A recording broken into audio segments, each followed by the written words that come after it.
I have some good news about the fourth stimulus checks, and it's that Treasury Secretary Janet Yellen said the United States is finally on track to slower inflation. This means things are costing less, and that stimulus checks could be sent out. And Joe Manchin has announced that negotiations are beginning again, so that more stimulus wave checks can be sent out soon. And now remember folks, the whole goal of this channel is to provide you with the most up-to-date and reliable stimulus check information.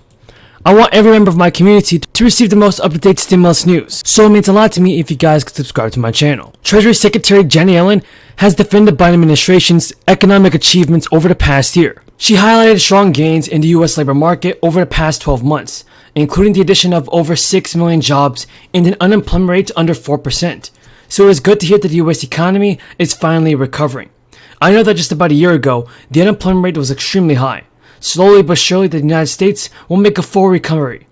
We'll make a full economic recovery, and it's going to do many great things. So as President Biden's choice to lead the department, Janet Yellen spent much of 2021 coordinating White House economic policy and the disbursement of crisis emergency funds to millions of struggling Americans and businesses. Yellen did acknowledge the economic hardships and that it is not perfect yet and pain inflation is causing households to see proportional wage gains. More recently, Yellen has defended the Biden administration's attempt to pass a massive climate change and child care and worker-focused piece of legislation known as the Build Back Better plan. Republicans are united in their opposition to the bill, which they say will make the current rash of inflation even worse. Folks, resistance from within Democratic ranks is ultimately what's caused the progress in the Build Back Better legislation. Democrats like West Virginia Democrat like Joe Manchin and Kyrsten Sinema have both said they did not for this bill. But Yellen and the rest of the Biden administration have disputed those concerns and have tried to show that they already enacted infrastructure bills, and the Build Back Better plan will help address supply chain issues and high inflation.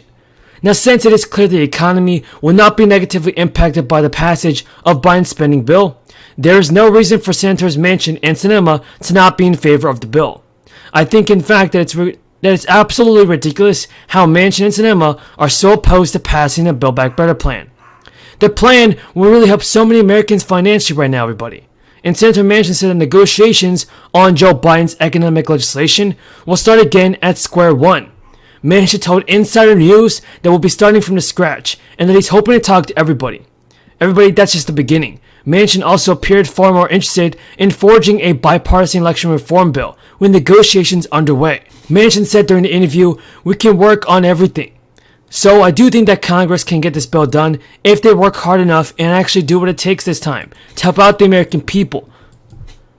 Now, the White House did not immediately respond to comment, but the White House Chief of Staff told the Wall Street Journal that Biden administration officials aim to restart talks with Joe Manchin, privately and directly. Now, the second challenge we're facing are prices. COVID-19 has created a lot of economic complications, including rapid price increases across the world economy. People see it at the gas pumps, the grocery stores, and elsewhere. So, here's what we're going to do. Critical job in making sure that the elevated prices don't become entrenched rests with the Federal Reserve, which has a dual mandate: full employment and stable prices. The Federal Reserve provided extraordinary support during the crisis for the previous year and a half. Given the strength of our economy and the pace of recent price increases, it's appropriate, as the Federal Chairman Powell, the Fed Chairman Powell, has indicated, to recalibrate the support that is now necessary. I respect the Fed's independence, and I've nominated 5 superb individuals to serve on the Federal Board of Governors, men and women from a variety of ideological perspectives. They're eminently qualified, historically diverse, and have earned bipartisan praise. And I call on the United States Senate to confirm them without any further delay.